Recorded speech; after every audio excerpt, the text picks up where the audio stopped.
Добро пожаловать на канал Лекарь Травинка.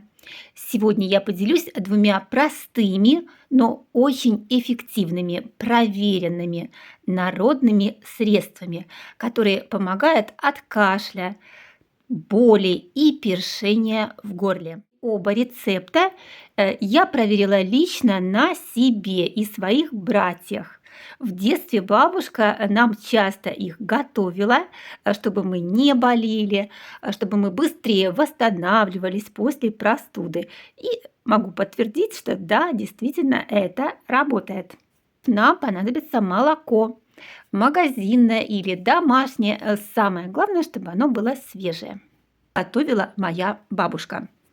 Сначала она наливала в кружку горячее, только что закипяченное молоко.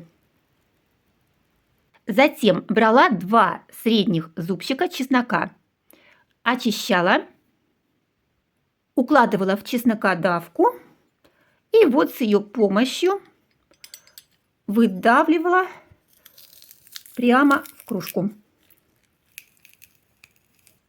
Полностью весь чеснок нам нужно использовать, и тот, что продавился, и тот, что у нас остался еще на стенках чеснокодавки. И так на каждую кружку. То есть всем, кому вы хотите приготовить такой напиток, вот на каждые 200 мл 2 дольки чеснока. Хорошо перемешать и дать чесноку настояться в горячем молоке. Можно даже под крышечкой, вот так вот, чтобы было вкуснее. Минут 5-10. Пить рекомендуется не процеживая, прямо с чесночком.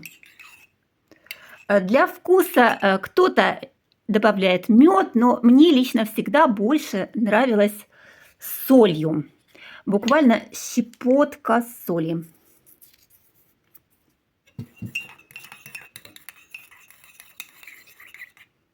И это действительно очень-очень вкусно. Есть свои особенности приема вот этого полезного напитка. В частности, не пейте его на пустой желудок. Вот утром, когда вы проснулись, не надо сразу его пить, нужно обязательно поесть и только после этого принимать молоко с чесноком.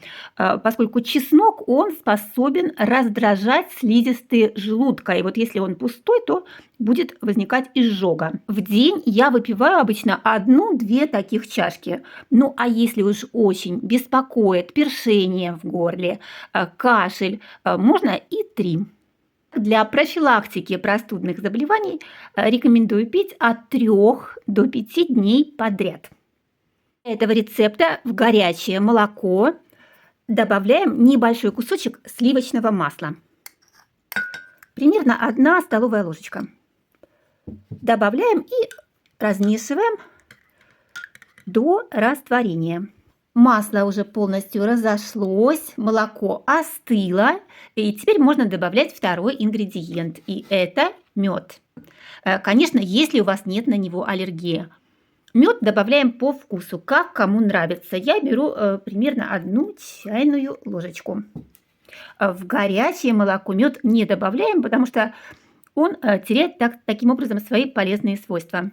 Еще один очень важный компонент в составе этого рецепта – пищевая сода. Берем ее совсем немножко на кончики ложечки, ну где-то 1/5. Добавляем и тоже вымешиваем. Вот в таком виде напиток наш уже обладает лечебными свойствами, и его можно пить от кашля и простуды. Но свойства его можно усилить, если добавить сюда еще один продукт. И это сырой куриный желток. Добавлять его можно лишь тогда, когда вы полностью уверены в том, что яйца у вас свежие, что они качественные и прошли соответствующую проверку. Если же есть какие-то сомнения, лучше просто выпейте напиток вот в таком вот виде, без сырого желтка. Наша домашняя квочка, я прекрасно знаю, что она здоровая.